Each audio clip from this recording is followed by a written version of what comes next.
विषय आला की प्राजक्ताची एंट्री कशी झाली आम्हाला कळालंच आहे. पण आता एक त्यालाच जोडून एक प्रश्न आहे की कलाकार म्हटलं की एखाद्या सीन करत असतो आपण, तर एखादा सीन करताना तुला कधी अदृश्य शक्तीचा आजूबाजूला वावर आहे असा भास झालाय का?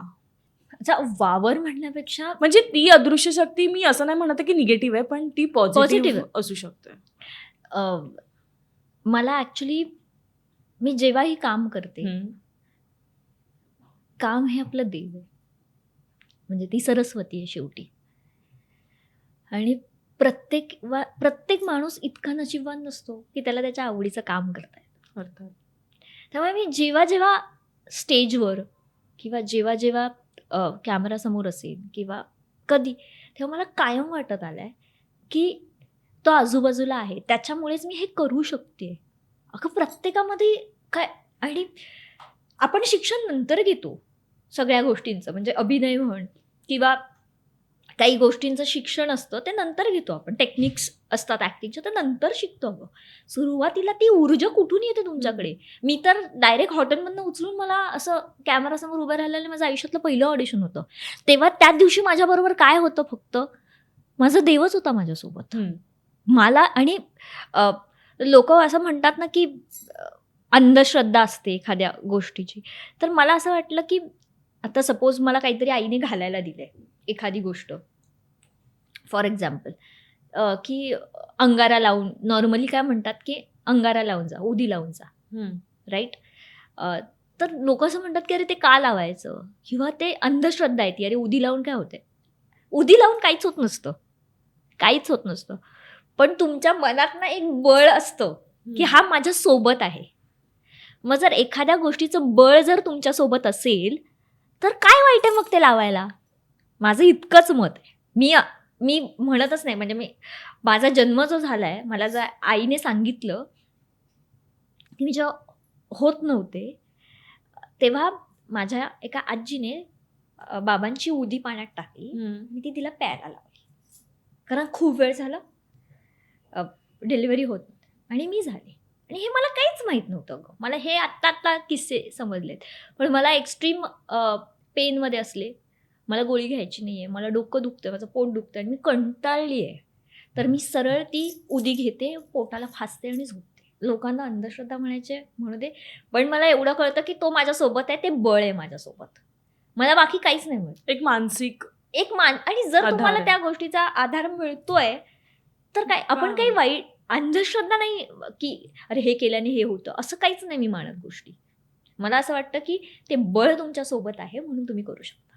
येस, कलाक्षेत्रात काम करतेस तर तुला माहितीच असेल की जेव्हा काम नसतं तेव्हा डिप्रेशन येतं, किंवा त्या काळात काहीच नसतं, आपण ऑडिशन देत असतो, आपले प्रयत्न आपल्या परीने सुरूच असतात, पण बरेचदा असं होतं की तो एक मोठा पॅच येतोच. सो अशा वेळी कधी देवाला जाब विचारलंस का? हो, जाब विचारला, मी भांडले पण आहे. पण मला एक गोष्ट कळून चुकली अगं, की मला ना मागायचं नाही आहे त्याच्याकडे काहीच. कारण अनेक लाईफमध्ये असे सिच्युएशन झाले की मी तिथे सिलेक्ट नाही झाली आणि तो शो 1 महिन्यात बंद पडला, असं झालं. किंवा ती गोष्ट आपल्यासाठी नव्हतं, आपण वाचलो. किंवा म्हणजे मी जेव्हा कॉलेजमध्ये होते, मी MD कॉलेजला होते आणि मी थिएटर करायचे वरती, तर तिथे समोर ITC हॉटेल होतं आणि माझ्या वडिलांनी जेव्हा सांगितलं मला की अभिनय वगैरे नाही करायचं, तर माझं ठरलं मला हॉटेल मॅनेजमेंट करायचं आणि मला इथे नोकरी करायची, कारण तेव्हा मला तेच दिसायचं समोर. आणि मी पोचले ओबरॉयला गं, आणि मी मागत होते ITC. म्हटले यार इसका प्लॅन बहुत बडा आहे, देवाचे प्लॅन खूप मोठे आहेत अगं आपल्यापेक्षा, मग का मागा. मग मी मागणं सोडलं. मग मी त्याला एवढंच सांगते की माझं सगळ्या आयुष्याची दोर मी तुझ्याकडे दिलेली आहे, चांगलं वाईट. बघ, देवालाही दुःख पचवावं लागलं, श्रीकृष्णाच्या आयुष्यात खूप दुःख आलं, तर सर देवाला नाही त्यातनं पळता आलं, सोडलं. म्हणजे देवाला नाही पळता आलं, त्याला पण फेस करावं लागलं, तर तुम्हालाही फेस करावं लागेल. फक्त माझं एवढं आहे की मला ती ताकद दे. असं बऱ्याचदा असं झालेलं आहे की एक पॅच आलेला लाईफमध्ये की जेव्हा काम नव्हतं माझ्याकडे, पण असं तो काही फार काळ नव्हता पॅच, पण तो मला फार काळ वाटत होता बिकॉज मी सतत काम करत आली. तर माझ्यासाठी 6 महिन्याचा पॅच हा खूप मोठा वाटत होता मला तेव्हा. तेव्हा मी एकच करायचे, मी रोज उठायचे सकाळी. माझं रुटीन असतं. मला रात्री लवकर झोपायला खूप आवडतं आणि मला लवकर उठायला आवडतं. कारण का सकाळी थोडासा पक्ष्यांचा आवाज येतो. सकाळचा सूर्याचा प्रकाश आल्यानंतर जर असं छान वाटतं. तर मी म्हणून सकाळी खाली उतरते, मंदिरात जाते, मंदिरात बसते. मी जसं तुला सांगितलं की त्यावेळेत ना डिप्रेशन असं नाही, असा विचार आला माझ्या मनात की अरे काय नाही होत आहे, आता काय करायचं असं वगैरे. पण डिप्रेशन हा शब्द माझ्या आयुष्यात तरी नाही आहे खरं, टचवूड. कारण मी सतत मी रोज मंदिरात जाते.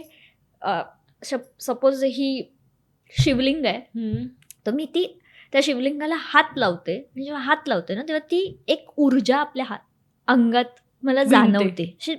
असं वाटतं की यार हे खूप छान आहे, ही खूप फिलिंग खूप मस्त आहे. त्याच्यामुळे मी रोज जाते आणि मी रोजच म्हणते की जे काय आयुष्यात लिहिलंयस माझ्या, मला फक्त छान पद्धतीने फेस करायचं सामर्थ्य दे, बस.